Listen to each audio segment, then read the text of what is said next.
అప్రక్షేపక పరీక్షలు, ప్రక్షేపక పరీక్షలు అనేవి మనకి రెండు రకాలైనటువంటివి మూర్తిమత్వ పరీక్షల్లో ఉన్నాయని చెప్పాము. మరి ఇప్పుడు నేర్చుకునేటటువంటి ప్రక్షేపక పరీక్షలు అని చెప్పాము. అంటే అస్పష్టమైనటువంటి ఉద్దీపనకి ఆ ప్రయోజ్యుడు అస్పష్టమైనటువంటి ప్రతిస్పందనని చూపించడం జరుగుతుంది. సో దీన్ని మనకి ప్రక్షేపక పరీక్షలు అని చెప్తున్నారు. అంటే ఇక్కడ ఉద్దీపన అనేది అస్పష్టంగా ఉంటుందని చెప్పాము. అస్పష్టంగా ఉన్నటువంటి ఉద్దీపనకి ప్రతిస్పందన కూడా అస్పష్టంగా ఉంటుంది. ఓకే, సో ఇది మనకి దీనికి సంబంధించినటువంటివి మనం ఆల్రెడీ రోషాక్ ఇంకుబ్లాట్ టెస్ట్ గురించి నేర్చుకున్నాం. ఈరోజు TAT మరికొన్ని ప్రక్షేపక పరీక్షల గురించి నేర్చుకున్నాం. దీంట్లో రెండవది TAT అంటే thematic apperception test. Thematic apperception test అని చెప్తారు. దీన్ని తెలుగులో అయితే ఈ థీమాటిక్ అపర్సెప్షన్ టెస్ట్ లో థీమాటిక్ అంటే ఏంటి అంటే ఒక థీమ్ అంటే ఏంటి, థీమ్ అని అర్థం దీనికి. అంటే ఒక కాన్సెప్ట్, ఒక సారాంశము లేదా ఒక కాన్సెప్ట్ అని చెప్తారు. ఒక సారాంశము లేదా ఇతివృత్తం, ఒక థీమ్ అని చెప్తారు. దాని నుంచి ఇది థీమాటిక్ అనే పదం రావడం జరిగింది. Next apperception. ఓకే, అపర్సెప్షన్ అంటే ఏంటి, సూక్ష్మంగా గ్రహించడం, అంటే ఒక కాన్సెప్ట్ ని మనం తెలుసుకోవడం. ఓకే, అంటే ఏదైనా ఒక సీన్ చూడగానే, దాన్ని ఒక పిక్చర్ చూడగానే దాని గురించి మనం బ్రీఫ్ గా దాని గురించి నేర్చుకోవటం. సో దాన్ని సూక్ష్మంగా నేర్చుకోవటం, సూక్ష్మంగా గ్రహించడం అని చెప్తారు. అంటే ఈ థిమాటిక్ అపర్సెప్షన్ టెస్ట్ అనేటటువంటిది ఏంటంటే ప్రయోజ్యుడు ఎవరినైతే మనం పరీక్షిస్తున్నామో అతనికి ఒక కార్డుని ఇచ్చినప్పుడు ఆ కార్డుని చూసి సూక్ష్మంగా బ్రీఫ్ గా అక్కడ ఏముంది అనేటటువంటి విషయాన్ని చెప్తాడు అది. ఓకే, అందుకే దీన్ని ఇతివృత్త గ్రాహక పరీక్ష అని చెప్తారు. ఓకే, థిమాటిక్ అపర్సెప్షన్ టెస్ట్ అని చెప్తారు. అంటే ఒక కార్డు ఉంటుంది, ఇక్కడ కొన్ని కార్డులు ఉంటాయి. ఈ కార్డుని ఎవరైతే ప్రయోజ్యుడు ఉన్నాడో ఆ ప్రయోజ్యుడికి కార్డు చూపించగానే ఆ కార్డు చూసి దాన్ని బ్రీఫ్ గా దాని గురించి చెప్పాలి. ఆ కార్డు చూడగానే అతను ఏమనుకుంటున్నాడు అనేటటువంటి దాన్ని సంక్షిప్తంగా సూక్ష్మంగా వివరించి చెప్తాడు. అందుకని దీన్ని థీమాటిక్ అపర్సెప్షన్ టెస్ట్ అని చెప్తున్నారు. సో మరి ఇప్పుడు దీని గురించి డీటెయిల్స్ అన్ని మనం ఇక్కడ నేర్చుకుందాం.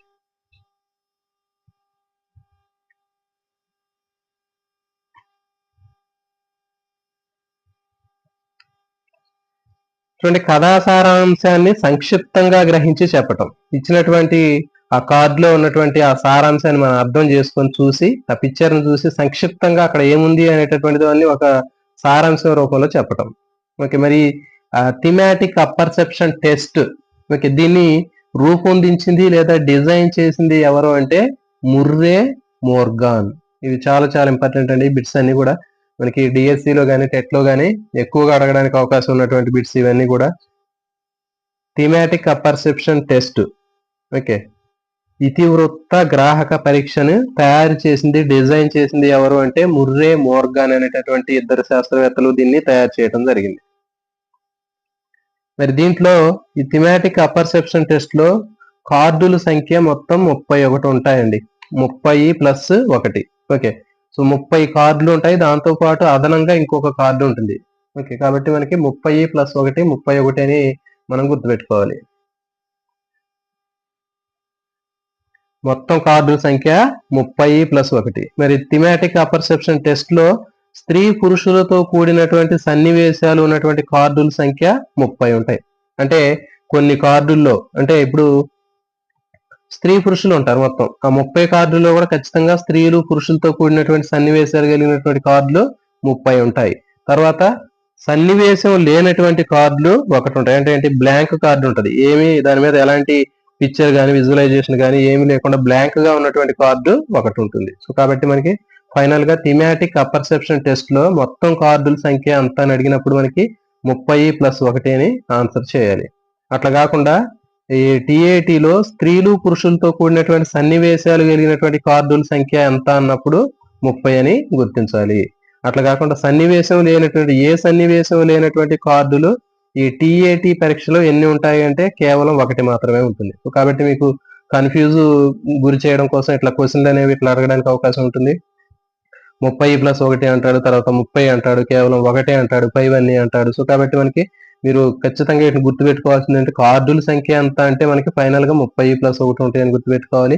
వీటిలో 30 ప్లస్ 1లో స్త్రీ పురుషులతో కూడినటువంటి సన్నివేశాలు కలిగినటువంటి కార్డులు 30 ఉంటాయి. ఏ సన్నివేశం లేనటువంటి కార్డులు అనేవి 1 ఉంటాయి. సో ఈ విధంగా మనకి ఇచ్చినటువంటి ప్రశ్నను బట్టి మనం సమాధానం చేయాలి.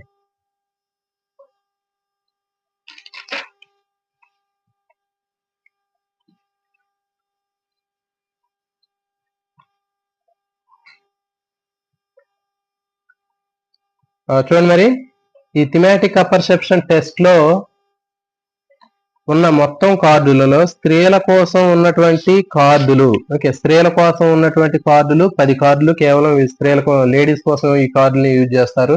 ఓకే, తర్వాత మరి పురుషుల కోసం వాడేటటువంటి కార్డులు 10 కార్డులు ఉంటాయి. ఓకే, స్త్రీల కోసం వాడేవి 10 కార్డులు ఉంటాయి, పురుషుల కోసం వాడేటటువంటి కార్డులు 10 కార్డులు ఉంటాయి. మరి స్త్రీ పురుషులు ఇద్దరికి వాడేటటువంటి కార్డులు 10 ఉంటాయి. ఆల్రెడీ మనం మొత్తం చెప్పాం 30 కార్డులు ఉంటాయని చెప్పాం. ఆ 30 కార్డుల్లో ఇక టోటల్ మనకి 30+1 అని చెప్పాం కదా, ఒకటి బ్లాంక్ కార్డు అని చెప్పాము. కాబట్టి ఈ 30+1లో స్త్రీల కోసం వాడేవి 10, తర్వాత పురుషుల కోసం వాడేటటువంటివి 10, తర్వాత స్త్రీ పురుషులు ఇద్దరికి వాడేవి 10. అంటే ఒక 10 కార్డుల మీద స్త్రీలకు సంబంధించినటువంటివి ఉంటాయి, ఇంకొక 10 కార్డుల మీద పురుషులకు సంబంధించినటువంటివి ఉంటాయి.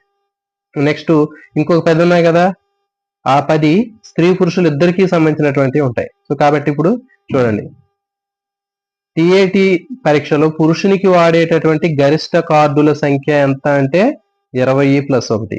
ఓకే, ఈ బ్లాంక్ కార్డు అనేది ఇద్దరికి వాడతారు, స్త్రీలకి పురుషులకి వాడతారు. కాబట్టి పురుషునికి వాడే గరిష్ట కార్డుల సంఖ్య చెప్పాము. ఇక్కడ గరిష్ట అనేటటువంటి పదం ఇంపార్టెంట్. ఇక్కడ గరిష్ట అనే పదం వినగానే మనకి ఏంటి అంటే మొత్తం అని చెప్పాలి. ఇది చూడండి, వీటిలో మరి స్త్రీలు తీసుకున్నాం అనుకోండి, స్త్రీలకు వాడేవి అంటే 10 అని చెప్తాం. ఓకే, స్త్రీలకు వాడే గరిష్టమైనటువంటి కార్డులు అంటే ఈ 10తో పాటు ఇక్కడ మనకి ఇద్దరికి వాడే ఉన్నాయి కదా 10, ఈ 10 20 ప్లస్ ఇంకోటి బ్లాంక్ కార్డు కూడా ఇద్దరికి వాడతామని చెప్పాం. సో కాబట్టి 21, 20+1. నెక్స్ట్ మరి స్త్రీల కోసం ఉపయోగించే గరిష్ట కార్డుల సంఖ్య ఎంత అంటే ఇది కూడా 20+1. ఎందుకంటే స్త్రీల కోసం వాడేటటువంటి వాటిలో ఒక 10 స్త్రీల కోసం వాడతాము, ఇంకొక 10 కార్డులు స్త్రీ పురుషులు ఇద్దరు కాబట్టి ఇక్కడ అది స్త్రీల కింద కూడా వచ్చింది. కాబట్టి 10+10, ఓకే, 10+10+1 ఉన్నాయి. సో అది మనకి టోటల్ గా 20, 20+1. కాబట్టి స్త్రీల కోసం ఉపయోగించే గరిష్ట కార్డులు అనగానే మనం ఖచ్చితంగా 20+1 అని ఆన్సర్ చేయాలి. పురుషుల కోసం వాడే గరిష్ట కార్డులు అంటే 20+1 అని వాడాలి. కేవలం స్త్రీల కోసం వాడేటటువంటివి అంటే ఇక్కడ 10 అనేవి వాడాలి. ఓకే, పురుషుల కోసం వాడేటటువంటి అంటే 10. ఓకే, సో ఇవి దీనికి సంబంధించినటువంటివి. మరి ఇక్కడ ఏం చేయాలి, కార్డులు ఇచ్చేటటువంటి ప్రయోజ్యుడు ఎవరైతే ఉన్నారో, ఓకే, ఎవరి యొక్క మూర్తిమత్వాన్ని మనం అంచనా వేయడానికి మనం పరీక్షిస్తున్నామో ఆ వ్యక్తికి సంబంధించినటువంటి మూర్తిమత్వాన్ని అంచనా వేయడానికి మనం ఈ కార్డుల్ని అతనికి చూపిస్తాం. ఓకే, ఈ కార్డుని అతనికి చూపించిన తర్వాత అతను ఏం చేయాలి అంటే ప్రయోజ్యుడు సన్నివేశంలో ఏమి జరుగుతుంది, ఆ కార్డు మీద ఉన్నటువంటి ఏదైతే సీన్ ఏదైతే ఉందో ఆ సన్నివేశాన్ని అతను చూసిన తర్వాత ఆ ప్రయోజ్యుడు పరీక్ష రాసేటటువంటి వ్యక్తి ఏం చేయాలి అంటే ఆ కార్డులో ఏమి జరుగుతుంది అంటే ఆ సన్నివేశం ఇచ్చినటువంటి పిక్చర్ లో సన్నివేశం ఏమి జరుగుతుంది అనేటటువంటిది రాయాలి. ఓకే, అనేది చెప్పాలి. మరి ఆ సన్నివేశానికి కారణమైనటువంటి పరిస్థితులు కూడా చెప్పాలి. మరి ఆ పరిస్థితి ఎందుకు వచ్చింది, అక్కడ ఆ సన్నివేశంలో ఎందుకు ఆ కారణమైనటువంటి పరిస్థితులు ఏమయ్యాయి అని చెప్పాలి. మరి తర్వాత దాని యొక్క అవుట్కమ్ కూడా చెప్పాలి, అంటే అంతిమ పర్యవసానం కూడా చెప్పాలి అక్కడ. ఓకే, సో ఫర్ ఎగ్జాంపుల్ ఈ కార్డు మీద ఒక ఇద్దరు క్యాండిడేట్లు గొడవ పడుతున్నారు.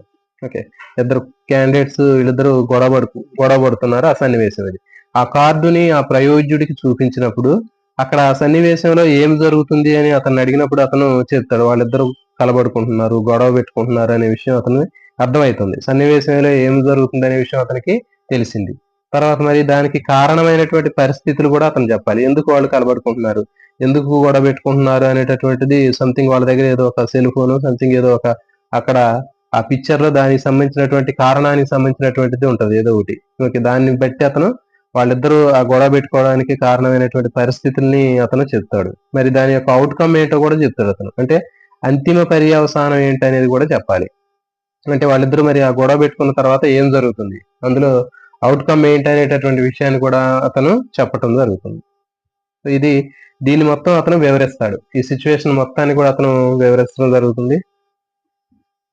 సో ఈ వివరణ అనేది ఏంటి అంటే ఆ వ్యక్తి ఎవరైతే ప్రయోజ్యుడు ఉన్నాడో ఆ ప్రయోజ్యుడు తనలో ఉన్నటువంటి ఆలోచనలు, కోరికలు, వైఖరులు, అవసరాలు, ఓకే, ఘర్షణలు ఇవన్నీ కూడా అక్కడ ఉన్నటువంటి పాత్రకి ఆపాదించి ఊహాత్మకంగా ఒక కథను తయారు చేసి చెప్తాడు అతను.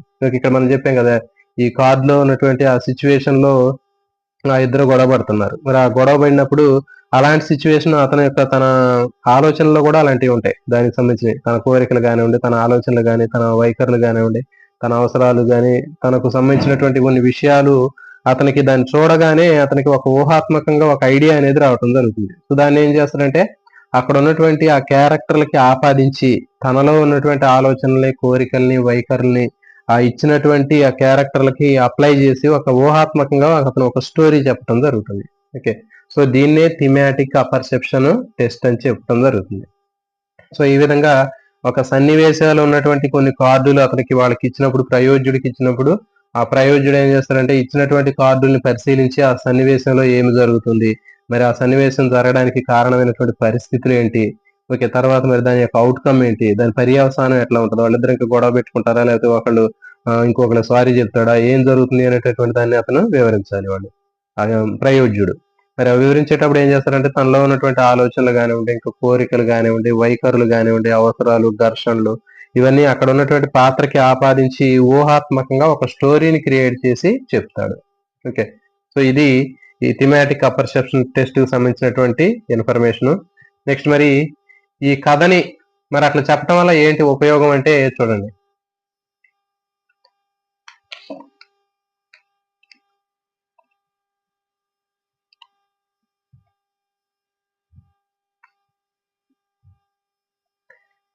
మరి ఈ కథని సైకాలజిస్టులు అంటారు.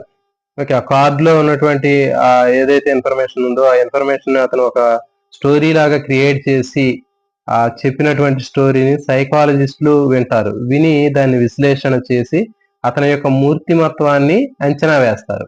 ఎట్లా ఉంది ఏంటి అతని మూర్తిమత్వాన్ని వాళ్ళు అంచనా వేయటం జరుగుతుంది. సో మరి అతను చెప్పేటటువంటి ఆ ప్రయోజ్యుడు ఆ స్టోరీలో ఉన్నటువంటి హీరో గురించి చెప్పాలి. హీరో క్యారెక్టర్ ఏంటి, ఓకే, దాంట్లో ఉన్నటువంటి హీరో యొక్క గుణగుణాలు ఏంటి, అంటే క్యారెక్టర్స్ ఏంటి, లక్షణాలు ఏంటి, తర్వాత స్టోరీకి సంబంధించినటువంటి కాన్సెప్ట్ ఏంటి, చెప్పినటువంటి స్టోరీకి సంబంధించినటువంటి కాన్సెప్ట్, తర్వాత దాని యొక్క అవుట్కమ్, పర్యవసానం అనేది దీంట్లో చాలా ముఖ్యమైనటువంటి అంశాలు.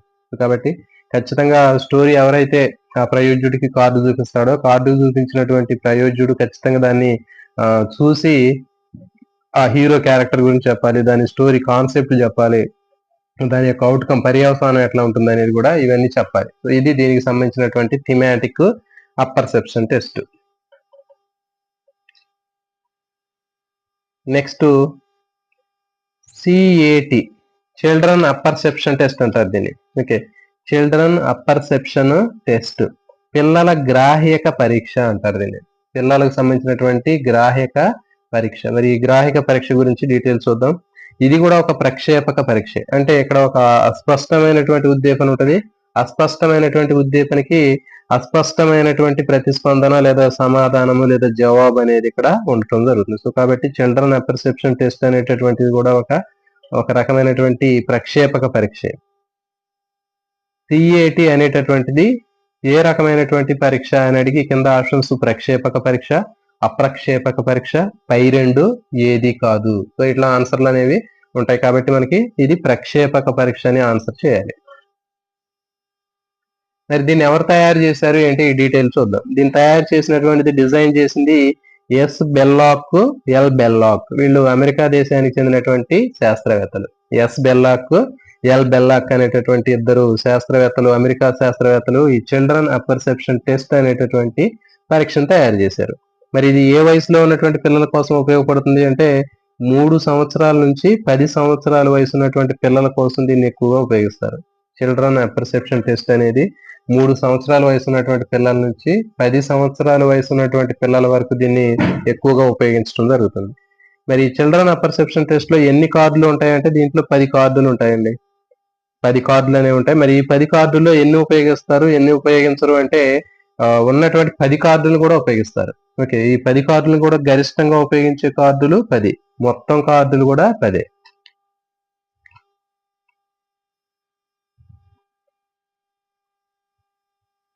కాబట్టి చిల్డ్రన్ అపర్సెప్షన్ టెస్ట్ లో మొత్తం కార్డులు ఎన్ని అని అడిగినప్పుడు ఆన్సర్ మనం 10 అని చెప్పాలి. మరి గరిష్టంగా ఉపయోగించేటటువంటి కార్డులు ఎన్ని అంటే కూడా ఇది కూడా 10. అంటే 10 కార్డులు ఉంటాయి, 10 కార్డులు కూడా కంప్లీట్ గా ఉపయోగిస్తాం. మరి ఈ చిల్డ్రన్ అపర్సెప్షన్ టెస్ట్ CAT లో ఉండేటటువంటి ఏముంటాయి, ఎలాంటి సన్నివేశాలు ఉంటాయి అంటే జంతువులకు సంబంధించినటువంటి కొన్ని సన్నివేశాలు ఉంటాయి దాంట్లో.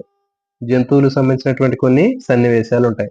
మరి ఆ సన్నివేశాలు ఉన్నప్పుడు ఆ పిల్లవాడు ఏం చేయాలి అంటే ఆ కార్డులో ఉన్నటువంటి ఆ జంతువుల సన్నివేశాల్ని అతను చూడాలి. చూసి అర్థం చేసుకొని ఆ జంతువుల్లో తనకు ఓకే ఆ పిల్లవాడు తన యొక్క స్వభావానికి దగ్గరగా ఉన్నటువంటి జంతువు ఏదైతే ఉందో ఆ జంతువులో తనను తాను ఆపాదించుకుంటాడు, అంటే తదాత్మీకరణం చేసుకుంటాడు. ఓకే, ఫర్ ఎగ్జాంపుల్ ఒక పిల్లవాడికి కొన్ని జంతువులు ఉన్నటువంటి కార్డు ఇస్తే ఆ కార్డులో అతని ఒక పులి, ఓకే, ఆ టైగర్ అంటే బాగా ఇష్టం, లేకపోతే ఒక అతనికి కుందేలు అంటే బాగా ఇష్టం. ఓకే, సో ఇట్లా ఆ ఏ జంతువు అయితే అతనికి బాగా ఇష్టమో, తనకు నచ్చినటువంటి జంతువు ఏదైతే ఉందో ఆ జంతువుతోటి తదాత్మీకరణం చేసుకొని తానే ఆ జంతువు ప్లేస్ లో ఉన్నట్టుగా ఊహించుకొని అతను ఏం చేస్తాడంటే అతనిలో ఉన్నటువంటి ఆలోచనలు, భావాలు, ఉద్వేగాలు, ఓకే, తర్వాత ఇవన్నీ కూడా అతను ఎక్స్ప్రెస్ చేస్తూ ఉంటాడు. ఇది మనకి చిల్డ్రన్ అపర్సెప్షన్ టెస్ట్ అని చెప్తారు దీన్ని. ఓకే, అర్థమైంది కదా మిత్రులకి. సో దీంట్లో మనకి ఈ చిల్డ్రన్ అపర్సెప్షన్ టెస్ట్ అనేటటువంటి దాంట్లో CAT అని చెప్పాము. ఈ చిల్డ్రన్ అపర్సెప్షన్ టెస్ట్ లో మనకి పిల్లల గ్రాహిక పరీక్ష అని చెప్తారు. దీంట్లో మనకి ఇది కూడా ఒక ప్రక్షేపక పరీక్ష. దీన్ని తయారు చేసింది S Bellak, L Bellak. Okay, దీనికి ఒక కోడ్ కూడా ఉంటుంది. కోడ్ కూడా మనం తీసుకున్నట్లయితే CAT క్యాట్, పిల్లిని ఒక అతను లాక్కున్నాడు. ఓకే, అతను తీసుకుంటే దాని దగ్గర ఇది నా పిల్లి అని చెప్పేసి అతను లాక్కున్నాడు, ఇక్కడ మళ్ళీ లాక్కున్నాడు. ఓకే, వాళ్ళిద్దరు కలబడుకున్నారు. ఈ పిల్లి నాది అని చెప్తే నాది అంటున్నారు. అందుకని వాళ్ళిద్దరు ఏం చేస్తున్నారంటే లాక్కున్నారు. ఆ పిల్లి కోసం వాళ్ళిద్దరు ఒకళ్ళనొకళ్ళు ఆ పిల్లి దగ్గర ఉన్న వాళ్ళ దగ్గర ఉన్నటువంటి పిల్లిని వాళ్ళు లాక్కోవడం జరిగింది. సో కాబట్టి ఇట్లా బెల్లాక్ అనేటటువంటి దాంట్లో లాక్కోవటానికి గుర్తుపెట్టుకున్నారు. అంటే ఒకరికి చెందినటువంటి ఆ పిల్లిని ఇంకొక అతను లాక్కున్నప్పుడు ఇది నాది అని మళ్ళీ అతను లాక్కున్నాడు. సో కాబట్టి లాక్కోవడం పిల్లి, బెల్లాక్ అని గుర్తుపెట్టుకోండి. మరి ఎన్ని సంవత్సరాల వయసు ఉన్నటువంటి పిల్లల కోసం ఉపయోగిస్తారు అంటే 3 నుంచి 10 సంవత్సరాల వయసు ఉన్నటువంటి పిల్లల కోసం ఎక్కువగా ఉపయోగిస్తారు. మరి దీంట్లో ఉపయోగించేటటువంటి కార్డులు 10 కార్డులు ఉంటాయి. గరిష్టంగా ఉపయోగించే కార్డులు కూడా 10 ఉంటాయి. మరి ఈ CAT లో ఉండేటటువంటి సన్నివేశాల్లో ఏముంటాయంటే కొన్ని జంతువుల బొమ్మలు ఉంటాయి. అంటే పిల్లలందరికీ కూడా బొమ్మలు అంటే జంతువులకు సంబంధించినటువంటి బాగా ఇష్టం కాబట్టి ఆ కార్డు మీద ఉన్నటువంటి కొన్ని జంతువుల పిక్చర్స్ ఉంటాయి. ఆ పిక్చర్ లో ఉన్నటువంటి ఆ సన్నివేశంలో పిల్లవాడు ఏం చేస్తాడంటే ఒక కార్డు ఇచ్చినప్పుడు ఆ కార్డుని చూసి దాంట్లో ఉన్నటువంటి జంతువుని తనకు బాగా దగ్గరగా ఉన్నటువంటి తన లక్షణాలకి దగ్గరగా ఉన్నటువంటి జంతువుని తనలో తాను ఆ జంతువులో తాను తాదాత్మీకరణం చేసుకొని ఏం చేస్తాడంటే తనలో ఉన్నటువంటి భావాలు కానివ్వండి, ఇంకా ఆలోచనలు కానివ్వండి, ఓకే, ఇంకా ఉద్వేగాలు, తను ఏవైతే ఫీలింగ్స్ ని ఎక్స్ప్రెస్ చేయాలనుకుంటున్నాడో అవన్నీ కూడా అతను ఎక్స్ప్రెస్ చేస్తూ ఉంటాడు. సో దీన్ని మనకి CAT చిల్డ్రన్ అపర్సెప్షన్ టెస్ట్ అని చెప్తారు.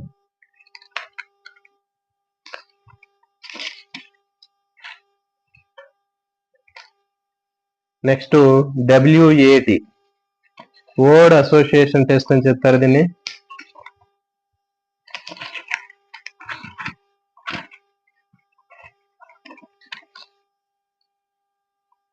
పద సంసర్గ పరీక్ష.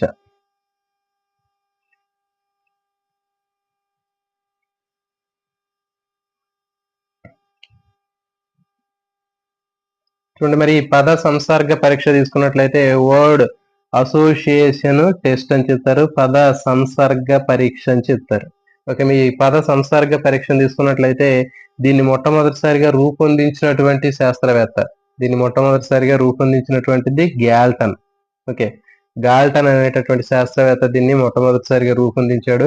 మరి దీన్ని ఉపయోగించింది మాత్రం క్యాంట్ అండ్ రోషనాఫ్ అనేటటువంటి శాస్త్రవేత్త దీన్ని ఉపయోగించాడు. సో ఇక్కడ కన్ఫ్యూజ్ లేకుండా గుర్తుపెట్టుకోండి, దీన్ని తయారు చేసింది మాత్రం, డిజైన్ చేసింది మాత్రం గ్యాల్టనే. ఓకే, తయారు చేసింది మాత్రం గ్యాల్టనే కానీ మరి దాన్ని ఉపయోగించింది ఒక టెస్ట్ రూపంలో ఉపయోగించింది Kent. Okay, Kent and Rosanoff. So వీళ్ళిద్దరు దీన్ని మొట్టమొదటిసారిగా ఒక పరీక్ష లాగా ఉపయోగించడం జరిగింది.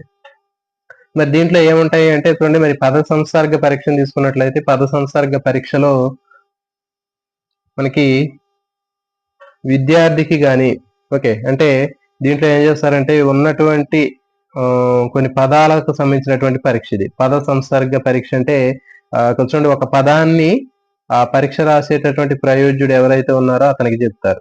ఓకే, ఆ మూర్తిమత్వాన్ని అంచనా వేసేటటువంటి వ్యక్తి ఎవరైతే ఉన్నారో అతనికి ఏం చేస్తారంటే ఇక్కడ ఒక పదాన్ని చెప్తారు.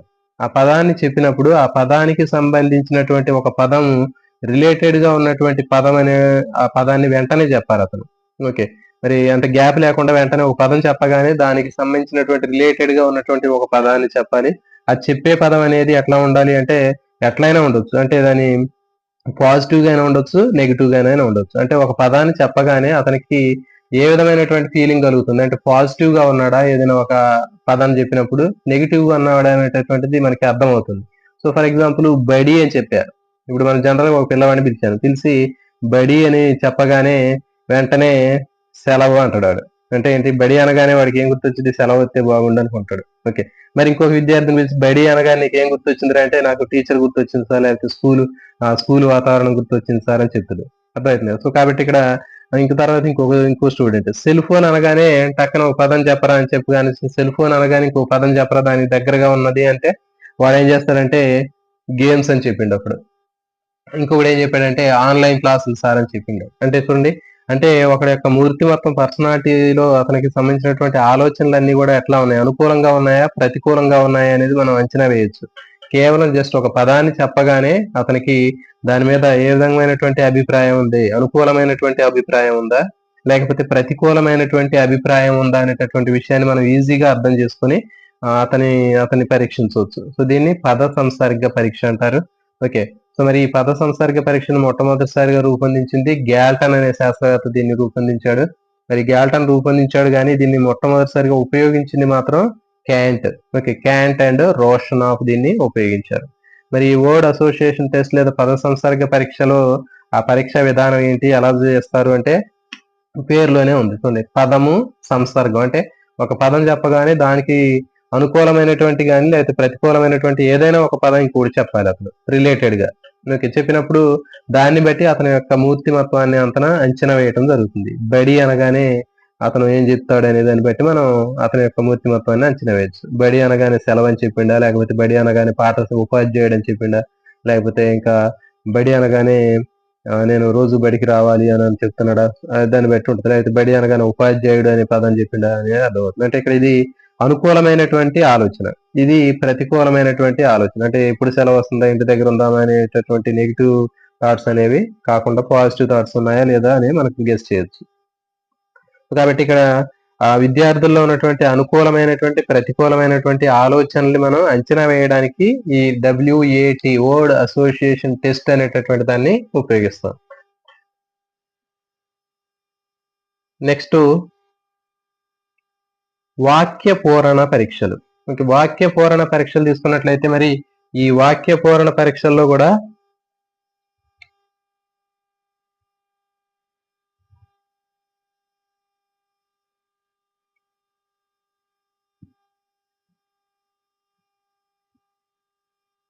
వాక్య పూరణ పరీక్షలు తీసుకున్నట్లయితే ఈ వాక్య పూరణ అనేటువంటి పేరులోనే ఉంది. అంటే ఒక వాక్యాన్ని ఇచ్చి దాంట్లో ఖాళీగా ఉన్నటువంటి దాన్ని పూరించడం. ఆ విధంగా పూరించడం ద్వారా అతని యొక్క మూర్తిమత్వాన్ని మనం తెలుసుకోవచ్చు. సో దీన్ని వాక్య పూరణ పరీక్ష అని చెప్తారు.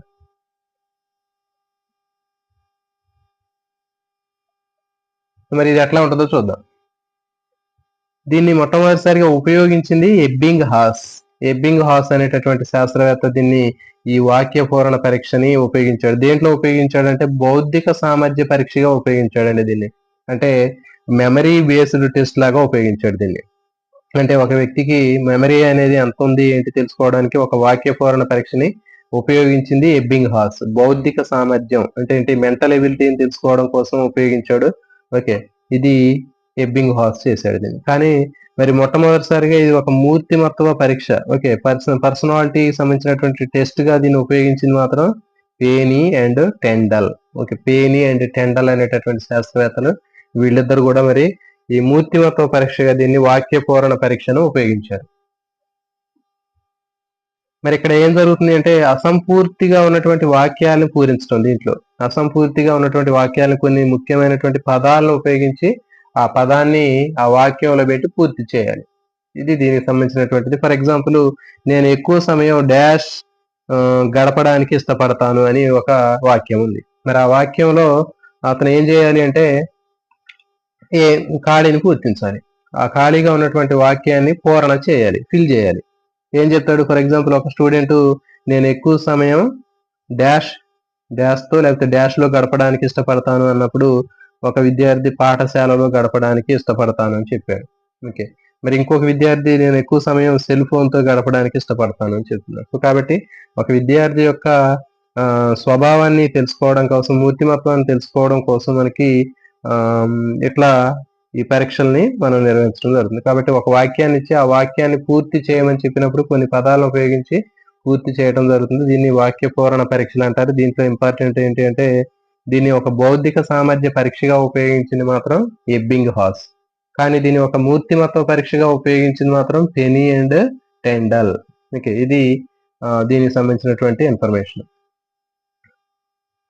నెక్స్ట్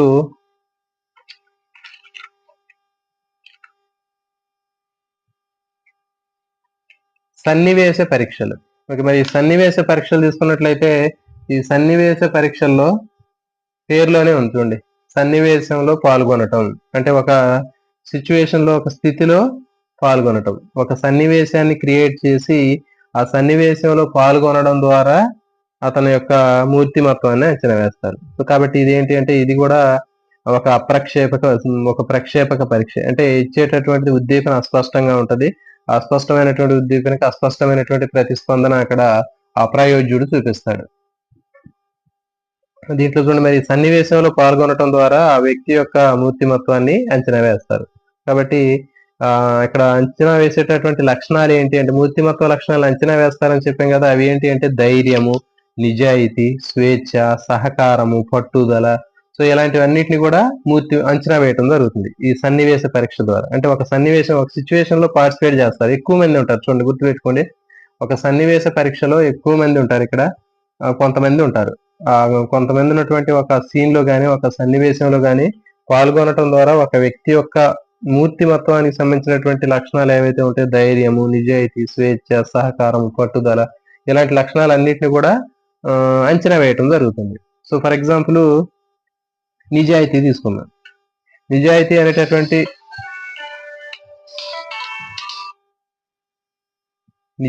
అనేటటువంటి అంశాన్ని తీసుకున్నట్లయితే, మరి నిజాయితీ అనేటటువంటి అంశంలో ఒక సన్నివేశాన్ని క్రియేట్ చేసి ఒక విద్యార్థి అతను ఎట్లా ఎక్స్ప్రెస్ చేస్తున్నాడు నిజాయితీ అనేటటువంటి విషయాన్ని తెలుసుకోవడం కోసం ఏం చేస్తారంటే, ఫర్ ఎగ్జాంపుల్ ఒక విద్యార్థికి కొంతమంది గ్రూప్ లో ఉన్నటువంటి ఆ విద్యార్థులకి, కొంతమంది విద్యార్థులు ఉన్నప్పుడు ఒక విద్యార్థికి కనిపించేటట్లుగా ఏదైనా ఒక పర్స్ ని అక్కడ పడేయటం జరుగుతుంది, లేకపోతే ఒక సెల్ ఫోన్ ని అక్కడ పడేయటం జరుగుతుంది. మరి ఆ సెల్ ఫోన్ పడేసినప్పుడు ఆ విద్యార్థి ఆ సెల్ ఫోన్ ని తీసుకొని ఆ సన్నివేశంలో మరి ఆ సెల్ ఫోన్ ని తీసుకొని తానే ఉంచుకుంటాడా, లేకపోతే నిజాయితీగా తీసుకొచ్చి ఎవరికైనా ఇస్తాడా, ఇది నాకు దొరికింది అని తీసుకొచ్చి ఇస్తాడా అనేటటువంటిది ఆ సన్నివేశంలో అతను ఏ విధంగా అతని యొక్క మూర్తిమత్వాన్ని వ్యక్తం చేస్తున్నాడు అనేటటువంటి విషయాన్ని పరీక్షించవచ్చు. ఇది నిజాయితీ. ఇట్లా లేకపోతే ధైర్యము, ఏదైనా ధైర్యానికి సంబంధించినటువంటి పిల్లవాడి యొక్క మూర్తిమత్వాన్ని తెలుసుకోవడానికి ఏదైనా ఒక జంతువు వెంటబడినప్పుడు కానివ్వండి, మరి ఆ సన్నివేశంలో అతను ఏ విధంగా బిహేవ్ చేస్తున్నాడు, అతను ధైర్యం ఉందా లేదా అనేది ఒక సన్నివేశం ద్వారా అతను తెలుసుకుంటారు.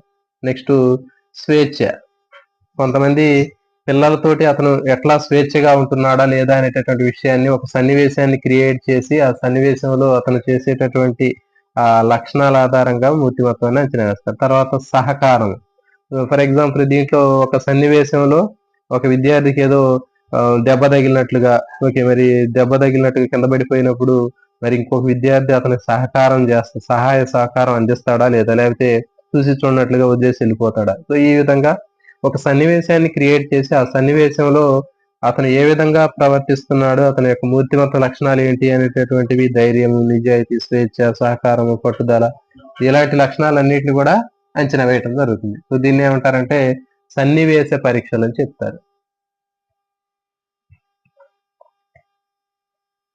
నెక్స్ట్ సైకో ప్రొజెక్టివ్ పరీక్షలు. ఓకే, సైకో ప్రొజెక్టివ్ డ్రామా పరీక్షలు అని చెప్తారు. దీన్ని మనోప్రక్షేపక నాటకాలు అని చెప్తారు. ఓకే, సైకో ప్రొజెక్టివ్ పరీక్షలు అయితే మనోప్రక్షేపక నాటకాలు అని వీటిని చెప్పడం జరుగుతుంది తెలుగులో. మరి దీంట్లో ఏంటంటే ఒక రోల్ ప్లేని చేయాల్సి ఉంటుంది. సైకో ప్రొజెక్టివ్ డ్రామా పరీక్షలో ఏకపాత్రాభినయం అని చెప్తుంటారు. సో అట్లా ఒక పాత్రాభినయాన్ని చేయాలి. అంటే కేవలం ఇక్కడ చూడండి ఒక అతను మాత్రమే ఉంటాడు. ఇంతకుముందు సన్నివేశ పరీక్షల్లో కొంతమంది ఎక్కువ మంది ఉంటారు. కానీ ఇక్కడ ఏంటంటే మరి సైకో ప్రొజెక్టివ్ పరీక్షల్లో మనోప్రక్షేపక నాటకాలు అనేటటువంటి దాంట్లో రోల్ ప్లే అనేది ఉంటుంది. అంటే ఒక విద్యార్థిని ఒక రోల్ ప్లే చేయమని చెప్తారు. అంటే ఏదైనా ఒక పాత్రని ఇచ్చి ఆ పాత్రలో అభినయం చేయమని చెప్తారు. అట్లా ఆ పాత్రను అభినయం చేయటం ద్వారా అతని యొక్క మానసిక లక్షణాలని వాళ్ళు పరిశీలిస్తూ ఉంటారు. మరి ఇది ఎక్కువగా ఎవరి కోసం ఉపయోగిస్తారంటే సమతూకం కోల్పోయినటువంటి మానసిక వైకల్యం కోల్పోయినటువంటి వ్యక్తుల యొక్క మూర్తిమత్వాన్ని అంచనా వేయడానికి ఉపయోగిస్తారు. సమతూకం కోల్పోయినటువంటి మానసిక వైకల్యం కోల్పోయినటువంటి వ్యక్తుల యొక్క మూర్తిమత్వాన్ని అంచనా వేయడానికి ఎక్కువగా దీన్ని సైకో ప్రొజెక్టివ్ పరీక్షలు లేకపోతే సైకో ప్రొజెక్టివ్ డ్రామా పరీక్షలు మనోప్రక్షేపక నాటకాలు అని చెప్తారు. ఇంకోటి లాస్ట్ది క్రీడా పద్ధతి. ఓకే, క్రీడా పద్ధతి తీసుకున్నట్లయితే క్రీడా పద్ధతిని ఇది ప్లేవే మెథడ్ అని చెప్తారు. మనకి పేరులోనే ఉంది. ఇది పిల్లల కోసం ఉపయోగిస్తారు ఎక్కువగా. మరి దీంట్లో ఏంటి అంటే పిల్లలకు కొన్ని బొమ్మలు ఇస్తారు. ఆ బొమ్మలు ఇచ్చి ఆ బొమ్మలతో వాళ్ళు ఆడుకునేటప్పుడు ఆడుకునేటటువంటి పద్ధతిని బట్టి వాళ్ళ యొక్క మూర్తిమత్వాన్ని అంచనా వేయటం జరుగుతుంది. ఆ బొమ్మలతో ఏ విధంగా వాళ్ళు ఆడుతూ ఉన్నారు అనేటటువంటి విషయాన్ని అక్కడ క్రీడా పద్ధతి ద్వారా వాళ్ళ యొక్క మూర్తిమత్వాన్ని అంచనా వేస్తారు. ఓకే, సో ఇవి ఇప్పుడు చెప్పినటువంటివన్నీ కూడా మనకి మూర్తిమత్వానికి సంబంధించినటువంటి ప్రక్షేపక పరీక్షలకు సంబంధించినటువంటివి. సో దాదాపు అన్ని రకాలైనటువంటి మూర్తిమత్వంలో ఉన్నటువంటి ప్రక్షేపక పరీక్షల గురించి నేర్చుకున్నాం. తర్వాత నెక్స్ట్ క్లాస్ లో మనం అప్రక్షేపక పరీక్షల గురించి నేర్చుకున్నాం. సో ఇవి దీనికి సంబంధించినటువంటివి. ఈ రోజు చెప్పినటువంటి టాపిక్ లో కొన్ని మరి ముఖ్యమైనటువంటి బిట్లు చూద్దాం. ఇతివృత్త గ్రాహిక పరీక్ష. ఓకే, ఇతివృత్త గ్రాహిక పరీక్షలో మనకి దీన్ని డిజైన్ చేసినటువంటి శాస్త్రవేత్త ఎవరు చూడండి. మరి థిమాటిక్ అపర్సెప్షన్ టెస్ట్ ని డిజైన్ చేసినటువంటిది ఎవరు అంటే ముర్రే మోర్గాన్. ఇది ఇతను డిజైన్ చేశాడు. టిఏటిలో ఉండేటటువంటి కార్డుల సంఖ్య ఎంత? ఓకే, టిఏటిలో థిమాటిక్ అపర్సెప్షన్ టెస్ట్ లో ఉండే కార్డుల సంఖ్య ఎంత అంటే 30 + 1 మొత్తం 31 ఉంటాయి. Okay, next question. Thematic apperception test లో స్త్రీ పురుషులతో కూడినటువంటి కార్డులు కలిగినటువంటి సన్నివేశం కలిగినటువంటి కార్డుల సంఖ్య ఎంత అంటే మనకి 30 ఉంటాయి. మరి ఈ టిఏటిలో సన్నివేశం లేనటువంటి అంటే దాంట్లో ఏ స్త్రీలు పురుషులు లేనటువంటి సన్నివేశం ఉన్నటువంటి ఏమీ లేనటువంటి బ్లాంక్ కార్డుల సంఖ్య ఎంత అంటే 1.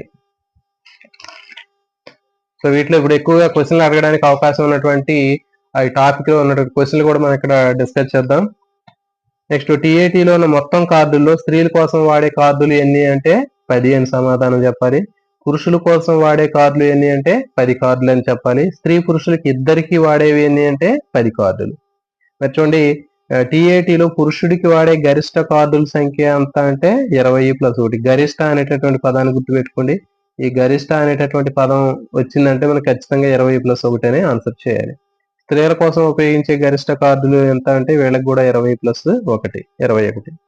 మరి దీంట్లో ఏం చేయాలి అంటే ఒక కార్డును చూసి దాంట్లో ఉన్నటువంటి సిచ్యువేషన్ చూసి ఆ సన్నివేశంలో ఏం జరుగుతుంది, దానికి కారణం ఏంటి, దాని అంతిమ పర్యవసానం ఏంటి, అవుట్కమ్ ఏంటి అనేది వివరించాలి. అట్లా వివరించేటప్పుడు తనలో ఉన్నటువంటి ఆలోచనలు, కోరికలు, వైఖరులు ఇవన్నిటిని ఒక ఊహాత్మకంగా అక్కడ ఉన్నటువంటి క్యారెక్టర్ కి క్రియేట్ చేసి అతను ఒక ఊహా కథనంగా చెప్తాడు.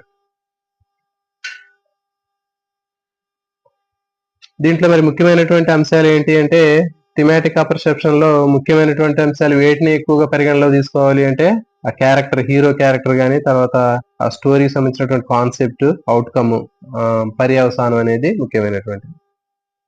Next children apperception test. మరి చిల్డ్రన్ అపర్సెప్షన్ టెస్ట్ అనేటటువంటిది ఎలాంటి పరీక్ష అంటే ఇది ప్రక్షేపక పరీక్ష. సో దీన్ని గుర్తుపెట్టుకోవడానికి చూడండి, ప్రక్షేపక పరీక్షలో క్యాట్, పిల్లిని పక్క మీదకి తెచ్చుకున్నారు. చూడండి, జనరల్ గా మరి ఇంట్లో బెడ్రూమ్ లో తీసుకొస్తూ ఉంటారు పిల్లుల్ని లేకపోతే కుక్కల్ని. మరి అట్లా దీన్ని తెచ్చుకున్నాడని సింపుల్ కోడ్ రూపంలో కూడా గుర్తుపెట్టుకోవచ్చు. ఎందుకంటే ఇక్కడ చూస్తే మనకి ఇది ఒకటే ఉంటుంది. కానీ ఈ క్రింది వాటిలో ప్రక్షేపక పరీక్షను గుర్తించండి అనేటటువంటిది ఇచ్చి సిఏటి లేకపోతే ఇంకా 3-4 రకాలైనటువంటి వేరే పరీక్షలు కూడా ఇస్తాడు. అప్రక్షేపక పరీక్షలకు సంబంధించినటువంటివి కూడా ఇస్తాడు. సో కాబట్టి మనం క్యాట్ అనగానే పక్క అనేటటువంటి గుర్తుపెట్టుకోండి. అంటే బెడ్రూమ్ లో ఉన్నటువంటి మంచం మీద వేసినటువంటి ఆ బెడ్ మీద వేసినటువంటి పక్కలు ఉంటాయి కదా, వాటి మీద కూడా ఆ పిల్లిని తీసుకొస్తారు. సో అట్లా గుర్తుపెట్టుకోండి. తర్వాత మరి దీన్ని తయారు చేసింది ఎవరు? సిఏటి చిల్డ్రన్ అపర్సెప్షన్ టెస్ట్ ని తయారు చేసింది ఎవరంటే బెల్లాక్ అండ్ బెల్లాక్. దీనికి కూడా కోడ్ చెప్పాము, పిల్లిని లాక్కోవటం. ఓకే, ఇది నాది అని వాళ్ళిద్దరు లాక్కుంటారు ఒకరి దగ్గర నుంచి ఒకళ్ళు. సో లాక్కోవటం బెల్లాక్. నెక్స్ట్ ఈ చిల్డ్రన్ అపర్సెప్షన్ టెస్ట్ లో మొత్తం ఎన్ని కార్డులు ఉంటాయి అంటే 10 కార్డులు ఉంటాయి. గరిష్టంగా ఉపయోగించే కార్డులు ఎన్ని? 10 కార్డులు. మరి దీంట్లో ఏముంటాయి? చిల్డ్రన్ అపర్సెప్షన్ లో ఉండేటటువంటి సన్నివేశాలు ఏంటి అంటే జంతువులకు సంబంధించినటువంటి కొన్ని ఇమాజినేషన్స్ పిక్చర్స్ అనేవి ఉంటాయి. మరి పిల్లవాడు ఏం చేస్తాడు అంటే ఆ జంతువుని ఆ జంతువు తనకు నచ్చినటువంటి జంతువుని అతను ఊహించుకొని ఆలోచనల్ని, భావాలను, ఉద్వేగాలను ఎక్స్ప్రెస్ చేస్తాడు. నెక్స్ట్ వర్డ్ అసోసియేషన్ టెస్ట్, పద సంసర్గ పరీక్షను ఎవరు రూపొందించారు? గాల్టన్ అనేటటువంటి శాస్త్రవేత్త దీన్ని ఉపయోగించాడు. కానీ ఈ వర్డ్ అసోసియేషన్ టెస్ట్ ని మొదట ఎవరు ఉపయోగించింది అంటే కేంట్, రోషనాఫ్ దీన్ని ఉపయోగించారు. రూపొందించింది మాత్రం గాల్టన్. మరి దీంట్లో ఏం చేయాలంటే ఒక పదాన్ని ఇచ్చినప్పుడు దానికి అనుకూలంగా కానీ ప్రతికూలంగా ఉన్నటువంటి ఒక పదాన్ని చెప్పాలి. సో చూడండి, ఇట్లా ఇస్తాడు ఎగ్జామ్ లో. బడి అని ఇవ్వగానే ఒక విద్యార్థి సెలవు అని చెప్పాడు. ఇది ఏ రకమైనటువంటి పరీక్ష? అర్థమవుతుంది. ఒక ప్రశ్న అనేది ఇట్లా ఇవ్వడానికి అవకాశం ఉంటుంది, అంటే ఒక ఎగ్జాంపుల్ ఇచ్చి కూడా అడగడానికి అవకాశం ఉంటుంది. బడి అనగానే ఉపాధ్యాయుడు అని ఒక విద్యార్థి సమాధానం చెప్పాడు, బడి అనగానే సెలవు అని ఒక విద్యార్థి సమాధానం చెప్పాడు. దీని ఆధారంగా ఇది ఏ మూర్తిమత్వాన్ని అంచనా వేసేటటువంటి పరీక్ష అని చెప్తారు అంటే మనం వర్డ్ అసోసియేషన్ టెస్ట్ అంటే పద సంసర్గ పరీక్ష అని గుర్తుపెట్టాలి. ఓకే, నెక్స్ట్ వాక్య పూరణ పరీక్షలు. వాక్య పూరణ పరీక్షల్లో కూడా చూడండి, దీంట్లో ఒక వాక్యాన్ని పూరించాలి. ఇదే వాక్య పూరణ పరీక్ష. దీంట్లో మనకి చూడండి, దీన్ని ఉపయోగించింది ఎవరు? ఇవి వీళ్ళు ఇంపార్టెంట్. ఎబ్బింగ్హాస్ దీన్ని ఉపయోగించాడు. ఎక్కడ ఉపయోగించాడు అంటే బౌద్ధిక సామర్థ్యాన్ని, ఇంటెలిజెన్స్ సంబంధించినటువంటి మెమరీ టెస్ట్ లాగా దీన్ని ఉపయోగించాడు. బౌద్ధిక సామర్థ్య పరీక్షగా ఉపయోగించింది ఎవరంటే ఎబ్బింగ్హాస్. మరి దీన్ని మూర్తిమత్వ పరీక్షగా ఉపయోగించింది ఎవరంటే పెనీ అండ్ టెండాల్. సో ఇట్లా బిట్లు ఇవి రెండు కూడా గుర్తుపెట్టుకోండి. మూర్తిమత్వాన్ని అంచనా వేసే పరీక్షగా ఉపయోగించింది పెనీ అండ్ టెండాల్. మరి దీంట్లో ఏముంటుందంటే ఒక వాక్యంలో ఖాళీ పదం ఉంటుంది, ఆ పదాన్ని ఫిల్ చేయాలి. సో నేను ఎక్కువగా చూడండి, ఎక్కువ సమయాన్ని డాష్ తో గడపడానికి ఇష్టపడతాను అని ప్రశ్న ఇచ్చినప్పుడు ఆ విద్యార్థి దీనికి పాఠశాలలో గడపడానికి అని సమాధానం ఇచ్చాడు. ఇది ఏ రకమైనటువంటి పరీక్ష అనగానే మనం ఇది వాక్య పూరణ పరీక్ష అని ఆన్సర్ చేయాలి.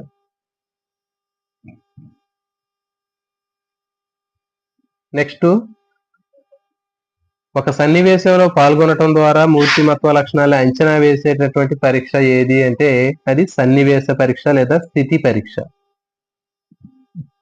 నెక్స్ట్ క్వశ్చన్, ధైర్యము, నిజాయితీ, స్వేచ్ఛ, సహకారము, పట్టుదల ఇలాంటి మూర్తిమత్వ లక్షణాలని అంచనా వేయడానికి ఉపయోగించేటటువంటి పరీక్ష ఏది అంటే సన్నివేశ పరీక్ష. ఓకే, నెక్స్ట్ రోల్ ప్లే, పాత్రాభినయం ద్వారా వ్యక్తి యొక్క మూర్తిమత్వ లక్షణాలని అంచనా వేయడానికి ఉపయోగించేటటువంటి పరీక్ష ఏది? ఇది గుర్తుపెట్టుకోవాలి, ఇది ఇంపార్టెంట్. రోల్ ప్లే లేదా పాత్రాభినయం ద్వారా కేవలం ఒక వ్యక్తికి సంబంధించినటువంటిది ఇది. రోల్ ప్లే లేదా పాత్రాభినయం చేయటం ద్వారా అతని యొక్క మూర్తిమత్వ లక్షణాలను అంచనా వేస్తే దాన్ని ఏమంటారంటే సైకో ప్రొజెక్టివ్ డ్రామా పరీక్షలు అంటారు. మనోప్రక్షేపక నాటకాలు అని చెప్తారు. ఓకే, నెక్స్ట్ మరి తర్వాత సమతూకం కోల్పోయిన, మానసిక వైకల్యం కోల్పోయినటువంటి వ్యక్తుల యొక్క మూర్తిమత్వాన్ని ఏ పరీక్ష ద్వారా అంచనా వేస్తారు? సమతూకం కోల్పోయినటువంటి వాళ్ళు కానివ్వండి, లేకపోతే మానసిక వైకల్యం కోల్పోయినటువంటి వ్యక్తుల యొక్క మూర్తిమత్వాన్ని తెలుసుకోవడం కోసం ఏ పరీక్షను ఉపయోగిస్తారంటే సైకో ప్రొజెక్టివ్ డ్రామా పరీక్షలను ఉపయోగిస్తారు. నెక్స్ట్ క్రీడా పద్ధతి, ప్లేవే మెథడ్ లేదా బొమ్మలతో ఆడుకునేటటువంటి పద్ధతి ద్వారా పిల్లల యొక్క మూర్తిమత్వాన్ని అంచనా వేయడానికి వాడే పరీక్ష ఏది అంటే క్రీడా పద్ధతి. ఓకే అండి, సో ఇది ఈ రోజు ఈ టాపిక్ సంబంధించినటువంటివి. కాబట్టి మిత్రులందరూ కూడా ఇది అర్థమైందని అనుకుంటున్నాను. సో నెక్స్ట్ అనేది మీరు ఇట్లాగే తయారు చేసుకోండి. మీరు కూడా మనకి చూడగానే ఏం చేయాలంటే నోట్స్ తయారు చేసుకునేటప్పుడు మళ్ళీ సైకాలజీలో నోట్స్ తయారు చేసుకునేటప్పుడు మొత్తం మనం టెక్స్ట్ బుక్ లో ఉన్నదాన్ని అకాడమీ బుక్ ని యాజ్ టీజ్ మళ్ళీ ఎక్కిస్తే ఉపయోగం ఉండదండి. కాబట్టి చూడగానే మనకి ఇప్పుడు చూస్తున్నారు కదా, ఈ టాపిక్ మనం చెప్పేటప్పుడు కానీ లేకపోతే చదువుకోవడానికి కానీ మనకి ఇక టెక్స్ట్ బుక్ తోటి పని లేకుండా మనం ఒకసారి దీన్ని నోట్స్ ప్రిపేర్ చేసుకుంటే మనకి చాలా తక్కువ టైంలోనే మనం మొత్తం రివిజన్ చేసుకోవచ్చు. సో ఈ విధంగా మీరు నోట్స్ తయారు చేసుకోండి. దీనికి సంబంధించినటువంటి మొత్తం కూడా నేను ఒక వీడియో 2 పార్ట్ లాగా చేశాను. కొంచెం లెంత్ ఎక్కువైంది. లెంత్ ఎక్కువైతే మళ్ళీ మిత్రులందరూ కూడా కొంచెం ఇబ్బందిగా ఫీల్ అవుతున్నారు. లెంత్ ఎక్కువైతుంది, తగ్గించి చెప్పండి అంటున్నారు. కాబట్టి దాన్ని 2 పార్ట్లుగా చేశాను. కాబట్టి ఒక 20 మినిట్స్ వీడియో ఈ రోజు చేస్తాను. ఇంకో 20 మినిట్స్ నెక్స్ట్ డే ఇంకో రోజు అప్లోడ్ చేస్తాను. కాబట్టి మీరు నోట్స్ తయారు చేసేటటువంటిది ఇట్లా తయారు చేసుకోండి. మీకు ఇట్లా నోట్స్ తయారు చేసుకుంటే మీకు పర్ఫెక్ట్ గా ఉంటుంది. రివిజన్ కానివ్వండి, ఎక్కడైనా మీరు ఒక్కసారి చూసుకుంటే మళ్ళీ ఉపయోగపడే విధంగా ఉంటుంది. మళ్ళీ ఇట్లా తయారు చేసుకుంటే మళ్ళీ సైకాలజీలో మళ్ళీ టెక్స్ట్ బుక్ మొత్తాన్ని మీరు చదవాల్సినటువంటి అవసరం ఉండదు. మెయిన్ కాన్సెప్ట్లు అన్ని కూడా ఇట్లా మీరు రాసుకుంటే మీకు 100% యూజ్ అవుతుందండి. ఓకే అండి, థ్యాంక్ యూ అండి.